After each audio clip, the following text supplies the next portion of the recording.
Hey everybody, welcome back to Lettermen Row. I am Austin Ward, and it is offensive line week as BuckIQ rolls along, and we can't have offensive line week without our guy Reid Fragel. So he's taking a little bit of vacation. He's got some nice weather there behind him, but so we're back in a virtual film lab. But it's the best thing that we could do because Reid's got to take some time away, but he also has to be part of offensive line week.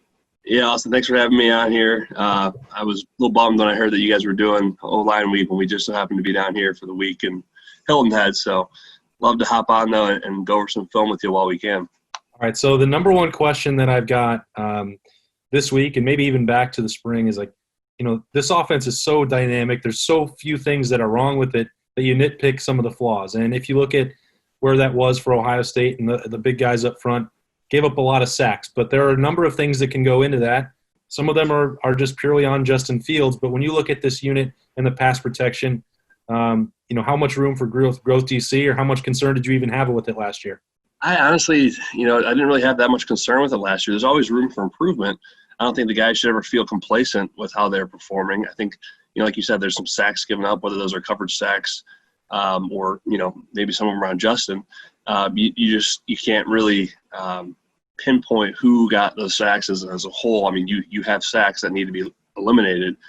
So that being said, I think it's hard to pinpoint one guy in the O-line because I think across the board they did such a damn phenomenal job last year, especially on the inside. So I don't know. I would say maybe the tackles could do a little bit better on their edge, up the field rush.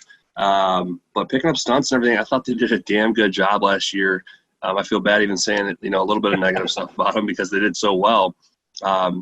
But I think if I was coaching this offensive line, you just got to get really picky at the things and demand success and perfection because that's what Ohio State does. We're going to break down, just one game where some sacks piled up, the first one against Wisconsin. And you can see even there's a number of different plays that cause that. But let's just say that sometimes if a quarterback holds it too long and a tackle can't, give him enough 5 seconds to hold the football or whatever, do linemen ever, come to the quarterback and say, hey, you got to get it out? Or for a lineman, is there ever such a thing as a coverage sack or blame on the quarterback? No, God, no. If I ever came back to the quarterback and said that, I think I'd get smacked upside the head. I think you just kind of got to eat it, and it's just one of those things where, the quarterback looks at you and gives a shrug, and, you got to move on to the next play because at the end of the day, you can't see what that quarterback's seeing. You just got to trust your job and hold as long as you can. There's times where I've been watching film, in the NFL where the line coach will say, he's got to get rid of that. It's not really on you. But outside of that, you never go back to the quarterback saying, hey, man, throw the football. Yeah. I didn't think that was part of the rules for an offensive lineman, but just checking to be sure. Yeah. So we've got 5 for you here. We're going to zip through it and see if there's anything we can pinpoint or if there are just some examples like you're talking about where the ball's got to come out. Reid's going to break it down for us. Pass protection for the Ohio State Buckeyes right now. Let's roll the tape. All right, Reid. So as we roll through here, this was that first Wisconsin meeting. Yeah, it was wet. Thayer Munford's a little banged up. They still win the game handily, but there are 5 sacks on the board. So that gets the attention and it runs up the number. They're not all equal, but take me through what you see on some of these here. Yeah, I think right here you see just a miscommunication on the right side. I think the snap's a little bit off. Wyatt just has to basically catch and hold that defensive end there. So I think that's really what it comes down to here. You see everybody else is still in their stance. Josh is firing off the ball. So I think you can chalk this one up as it was a miscommunication on the snap count. Yeah, snap count. So it's all these things. It doesn't mean that they're not skilled blockers, but if Josh Myers is the only one moving, you're going to have a hard time stopping anybody. Exactly. So every sack is different. And this is another, one of those examples where people had said, does Justin Fields hold the football too long? Is there an issue up front? I think one of the things you have to trade off if you're Justin Fields is that he only threw 3 interceptions and 1 in the regular season. He didn't want to take a lot of chances. He seemed to err on the side of a sack was okay to not make a mistake. Yeah, in this play you see Thayer coming down and working too much on that 3 tech, and you see that linebacker literally just works right off his hip. He sees the gap, he shoots it. I think Thayer ends up correcting himself, and again, he was hurt this game early on in season 2. But that's just stuff that he picks up, I think, and obviously I think Coach Stud got on him for this one a lot. But that's basic stuff where you just got to work with your guard there and work off that. And this one, when I remember looking at it, it was like we saw Oklahoma run something similar with Jalen Hurts. I said, I know that Ryan Day is going to borrow this concept. So this is a trick play even. And sometimes your choice then is maybe he should have thrown it away earlier if it wasn't working, but he's also supposed to sell the run. So I don't know. You're not going to blame an offensive lineman here. Yeah. Sorry, my screen just went. We pause for a second. Shoot. You can edit it. New laptop. All right, we're good now. Okay. So when you have a trick play like this, Reid, I mean, there's no offensive lineman even in his face here. Like, I don't know how you're going to blame that on pass protection. Yeah, that's just, I think, one of those trick plays where it's not your standard pass pro for a lineman. Where you think about if you're kicking 5 yards or 3 yards, if you're watching certain combinations in the defense. This is, I think, that's a trick play chalked up where the defense was in the right place, the right time, they had the right call set up for it. So I think that's what you got to chalk that one up to. It's not so much on the offensive line. All right, if you have a true pass protection sack from this game of the ones that we break down, this was an example where their Munford clearly wasn't healthy. I mean, you can break down the technique better than I can, but this looks out of character for him, and it results in a bad play for Justin Fields. Yeah, this was something that was tough to see there. That's where you really could tell he was banged up, I think, watching plays like this where typically he'll run that guy by.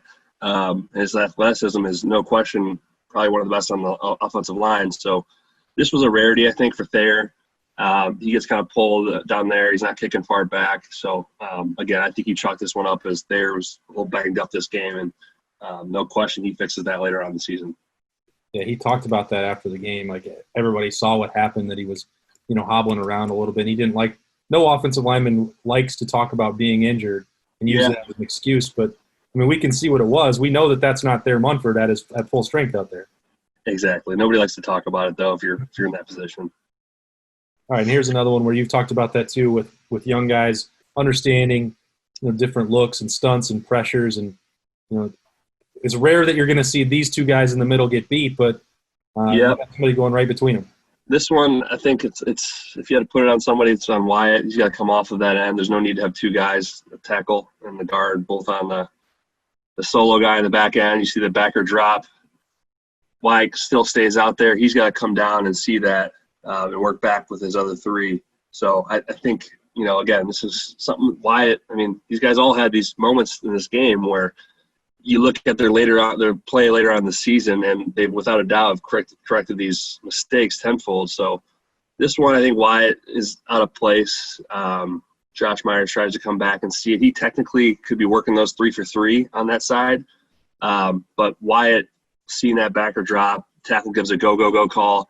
Wyatt can then work back inside and pick that up. But, again, that's probably something that just early on, and they corrected that later.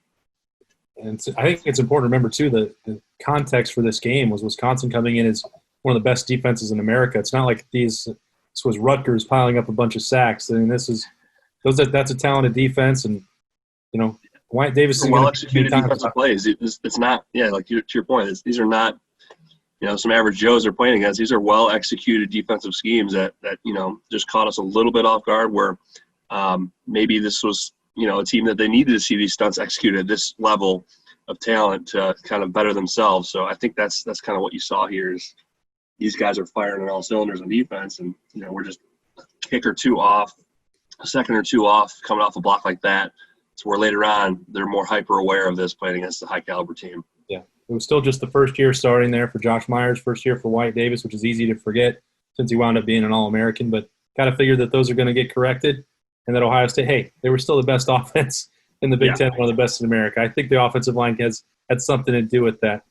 Reid Fragel breaking it down for us. As always, appreciate the insight on the offensive line for Offensive Line Week at Lettermen Row. For Reid, I'm Austin Ward. We'll see you next time.